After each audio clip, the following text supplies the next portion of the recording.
श्वेता मेरी सहयोगी तमाम जानकारी के साथ जुड़ी हुई है। श्वेता देखिए, हमने राजेश की रिपोर्ट देखी, उसमें आंखों देखी, वो दिखा रहे थे कि कैसे पहले रिहायशी इमारतों के इर्द गिर्द बम बरसाए जाते थे, अब उन्हें टारगेट किया जा रहा है।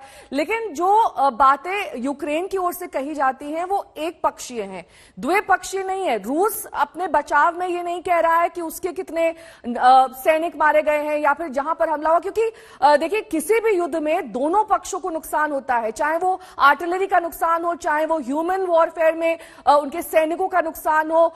ये दोनों पक्षों का साथ में आना और तमाम चीजों को न्यूट्रलाइज करना, ये हम कब तक देख पाएंगे, क्योंकि अभी तक तो ये मामला एक तरफा ही चल रहा है। देखिए, आक्रांता हमेशा पूरा ब्लेम अपने ऊपर लेगा। अगर रूस की तरफ से पहला आक्रमण किया गया था तो सीधे तौर पर रूस के ऊपर ही उंगलियां उठनी थी, और नागरिकों का नुकसान तो उसी भूमि पर होगा जहां पर यह हमला चल रहा है। तो यूक्रेन जितना दर्द सह रहा है उससे कोई इनकार नहीं कर सकता। घर के घर उजड़ चुके हैं, जो जितना कुछ आप संचय कर रहे थे, जो संजो रहे थे, वो सब कुछ आपसे छिन चुका है। जिंदगियां अब जा रही हैं। अब युद्ध उस दौर में पहुंच गया है नेहा, जब नागरिकों को कम से कम, जो अभी तक माल का नुकसान की बात होती थी, लेकिन अब नागरिक जान के नुकसान की आशंका से कोई इनकार नहीं कर सकता। कीव में हमला होगा कि नहीं, ये चर्चा पिछले पूरे 19-20 दिनों से हम करते रहे हैं।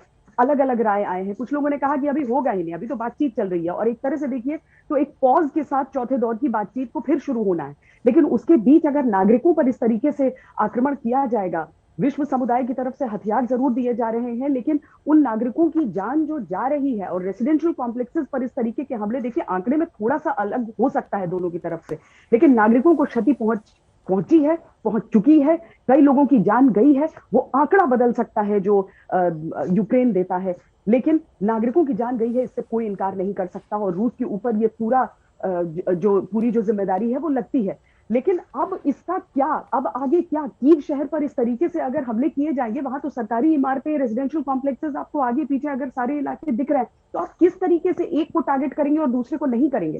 आर्टिलरी फायरिंग की जद में सब आते हैं अगर एक बार उसकी शुरुआत कर दी जाती है, और अब वो समय आ गया है। और अभी तक जो जेलेंस्की कह रहे थे ना कि कीव पर आप कब्जा नहीं कर सकते, कीव को बर्बाद करना होगा आपको कब्जा करने के लिए, तो अब वो समय ये है, और ये बहुत निर्णायक घड़ी है पूरी दुनिया के लिए। नेहा, बिल्कुल लौटूंगी मैं आपके पास। गौरव भी मेरे सहयोगी लगातार जुड़े हुए हैं, और जिस तरीके से श्वेता जानकारी दे रहे हैं, निर्णायक मौका वो आ चुका है इस पूरे युद्ध में, जब आर पार की लड़ाई है और कीव पर कब्जे की तैयारी कर रहा है यहां पर रूस, क्योंकि जिस तरीके से वहां पर आम नागरिकों को अब क्षति पहुंच रही है, मानवीय नुकसान हो रहा है। इस बीच राजेश पवार की रिपोर्ट आपको दिखा देते हैं। इस बिल्डिंग पे सुबह 4 बजे हमला हुआ है, और अब ये फायर टेंडर्स लगे हुए हैं काम करने के लिए, आग बुझाने के लिए। पूरी बिल्डिंग तबाह हो गई है। ये बहुत बड़ा धमाका हुआ था आज सुबह 4, 4:30 के आसपास सुबह में। मैं यहाँ पे हूँ सबके साथ में, जिनका घर वहाँ पे ये था, और ये उस वक्त बिल्डिंग के अंदर थे। What time it happened? What time did the explosion took place? 4, 5 in the morning. Okay, but you okay? ये अंग्रेजी नहीं बोल पा रहे, नहीं समझ पा रहे हैं, लेकिन इनका घर तबाह हुआ और ये बिल्डिंग में उस वक्त थे। मैंने इनसे बात की है, इन्होंने बताया कि बिल्डिंग के अंदर थे जब धमाका हुआ इतना बड़ा, और ये भाग के निकले, लेकिन ये सुरक्षित है। लेकिन बिल्डिंग अभी भी जल रही है, अभी भी आग की लपटें देखी जा सकती है, और ये और फायर हुए हैं, 2 और बम अपने धमाके अभी हुए हैं, शायद कीव शहर के अंदर ही हुए हैं, काफी पास में हैं जो इस वक्त हुए हैं। ठीक है, गौरव में सहयोगी जुड़े हुए हैं। गौरव देखिए, श्वेता भी कह रही है कि अब ये निर्णायक मोड़ पर जंग पहुंच चुकी है, और ये कहा गया था जेलेंस्की की ओर से कि कैसे जब कीव पर अगर कब्जा करना है तो कीव को पूरी तरीके से बर्बाद करना होगा। अब ये माने कि जल्द ही इस पर कुछ हमें नया देखने को मिलेगा। नया मेरा मतलब कहने का इस अर्थ में है कि पिछले कई दिनों से कीव की ओर रूसी सेना बढ़ रही थी, धीरे धीरे एस्केलेट डी एस्केलेट हो रहा था, लेकिन अब तो रिहायशी इमारतें टारगेट है, यानी कि ये वॉर एट इट्स पीक है।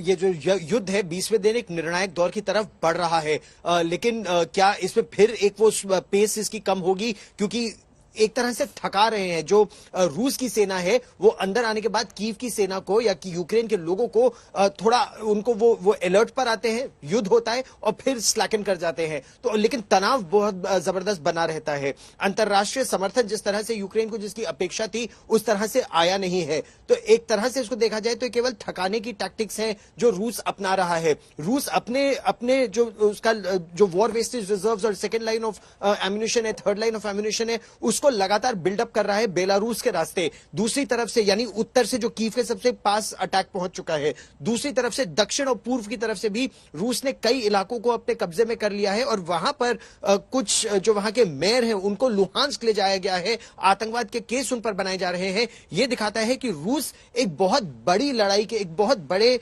ऑपरेशन और एक स्ट्रैटेजी के तहत काम कर रहा है। कीव केवल एक डिफेंसिव लड़ाई लड़ रहा है।